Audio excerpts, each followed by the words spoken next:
It is 4:30 in the morning in a completely silent suburban cul-de-sac somewhere in the Midwest.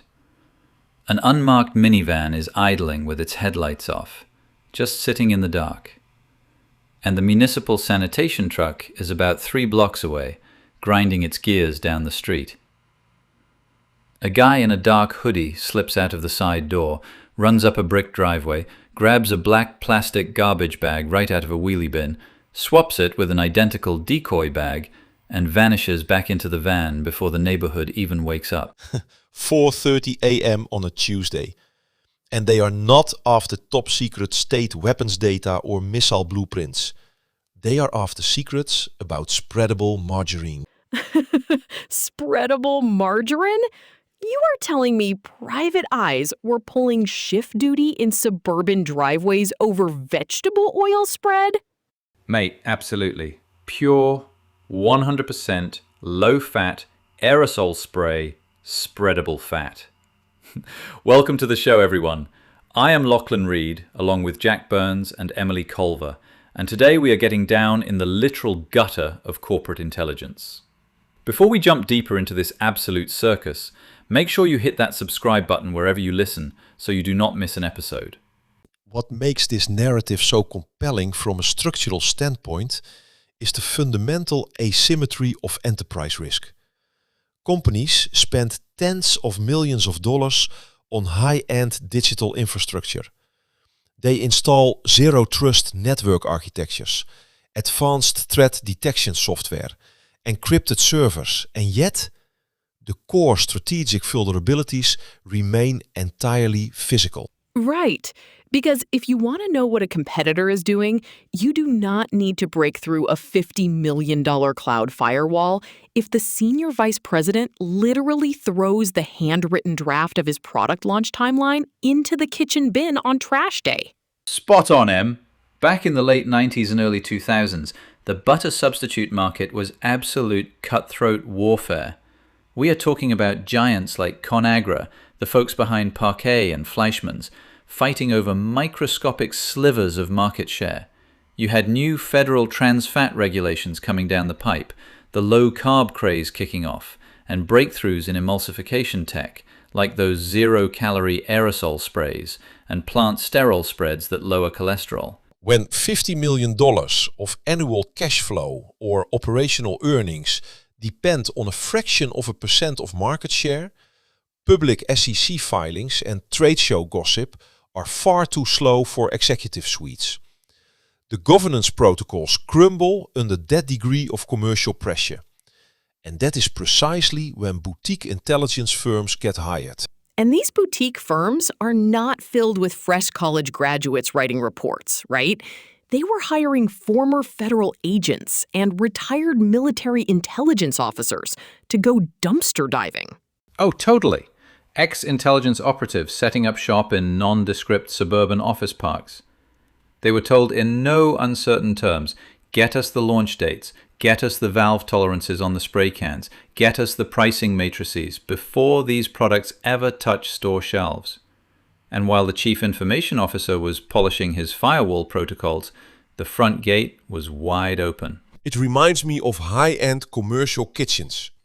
A rival head chef does not hack the point-of-sale terminal to steal a Michelin-starred recipe.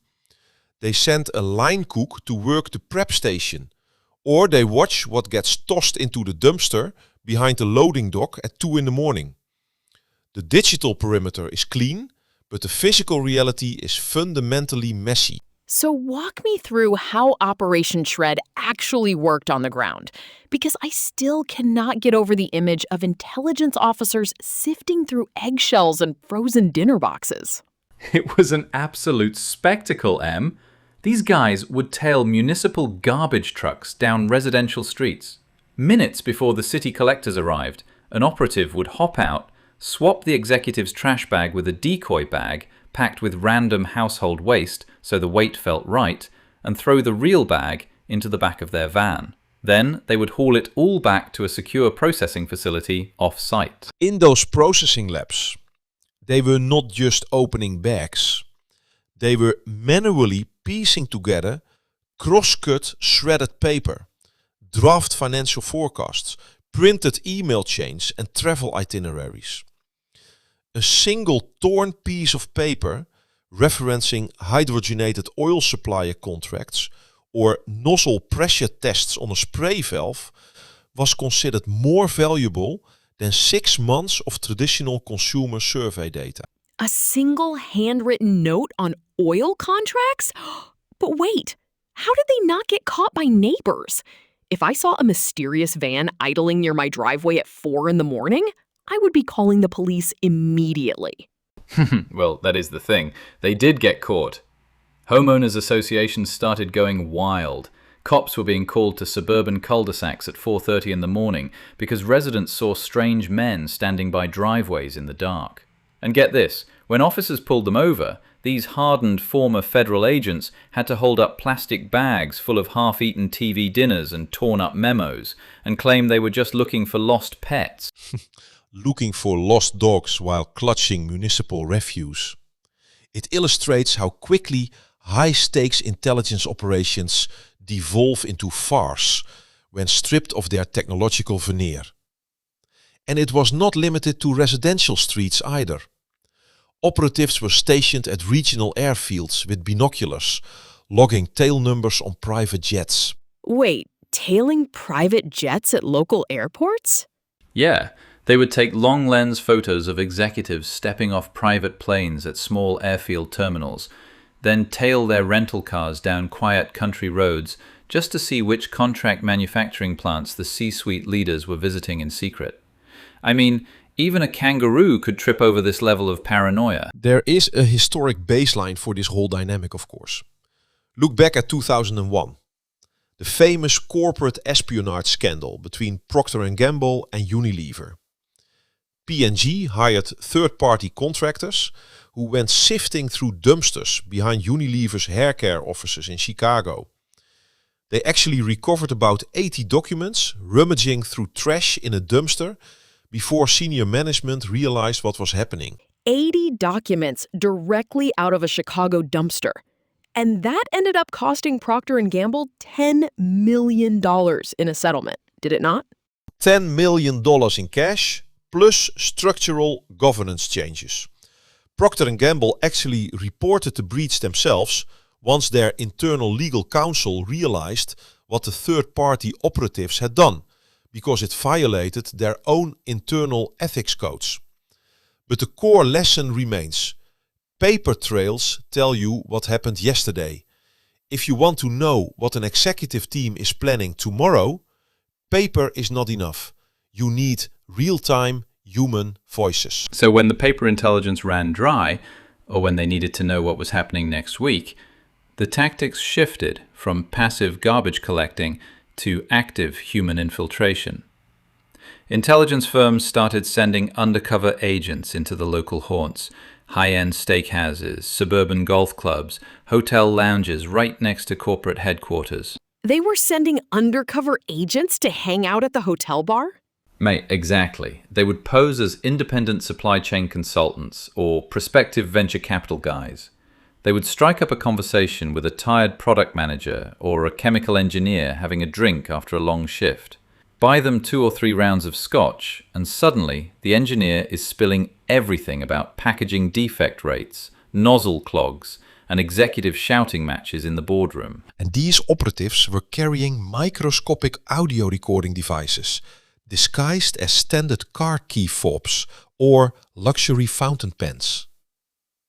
By 5 in the morning, hours of off-the-record barroom conversation were transcribed, categorized, and uploaded to competing executive dashboards. Key fob recorders over a glass of scotch. So once the executive teams realized that their private conversations were being transcribed word for word, how did they react? Did they tighten up security? Oh, they went full sky-high paranoid. They started retrofitting boardrooms with heavy acoustic baffling, white noise emitters, and bringing in sweeping teams every single morning to scan ceiling tiles for physical wiretaps. People were terrified that the teleconferencing units were hacked. It created what we call an operational security feedback loop. The paranoia reached such a pitch that senior leaders refused to discuss aerosol valve tolerances or marketing allocations inside their own offices. Instead, they instituted what employees called cone of silence protocols. What does a cone of silence meeting actually look like in practice? Picture this, Em. You have got chief operating officers and senior vice presidents holding crucial product strategy meetings while pacing around a wet asphalt parking lot in the freezing rain, or sitting inside idling sedans with the heat blasting and the car radio cranked up to maximum volume so no directional microphone could pick up their voices. Pacing in freezing rain over aerosol margarine. That is completely unhinged. It is structurally identical to defense sector escalation dynamics. Consider modern military autonomous drone systems. The central threat is rarely the physical airframe itself. It is the vulnerability of the command and control telemetry link. Once a system becomes hyper-focused on external interception, internal trust evaporates entirely. When you cannot trust your environment, operational efficiency collapses to near zero. And that brings us right to the tipping point, because this entire intelligence apparatus, built at immense expense, eventually turned around and bit its own masters right on the backside. How did the house of cards finally fall down? Was it a surprise police raid or a whistleblower? It was a mix of internal panic and forensic accountants, Em. Strategic planning documents were leaking with such ridiculous precision that executives started looking at the person sitting across the table and wondering if they were wearing a wire. Vice presidents were openly accusing each other of selling company secrets to the competition. The structural break occurred during routine financial and forensic accounting audits. Auditors began flagging large, off-the-books disbursements designed to pay these covert investigation agencies. The line items were masked under vague descriptions like strategic market analysis, special legal research, vendor risk assessment, or field security consulting. Special legal research and field security consulting. Tens of thousands of dollars tucked away under meaningless corporate jargon to pay guys for swapping trash bags in suburban cul-de-sacs. Millions of dollars, mate. Millions! When the board of directors finally realized that corporate funds were being funneled into stalking rivals at regional airports, buying scotch for engineers, and literal garbage diving over spreadable fat, the entire leadership structure detonated. Faced with the imminent threat of federal regulatory scrutiny, shareholder lawsuits and public humiliation, the boards executed silent purges. There were no public firings. High-ranking executives were quietly escorted out of the building with vague press releases claiming they were stepping down to pursue personal interests or spend time with family. And I bet all those secret competitive intelligence departments were completely wiped out overnight. Dismantled completely, Em. Confidential non-disclosure agreements were signed. Patent cross-licensing deals were quietly hammered out behind closed doors, so none of it ever hit a public court docket, and strict new governance frameworks were put in place. It reveals a fundamental truth about enterprise security. Organizations tend to romanticize threat models. Leaders want to believe their primary enemies are sophisticated nation-state hackers using zero-day exploits. But in reality, corporate security is defined by the simplest physical habits of your highest paid leaders. Right. You can spend $50 million on cloud security, but if your executives leave confidential meeting notes in their kitchen trash, your digital defense does not matter at all. Exactly. So the next time your executive team brag about their unhackable IT network, just ask them one simple question. Who is watching your trash bin on Tuesday morning? That is our show for today. Thanks for listening, everyone, and we will catch you next time.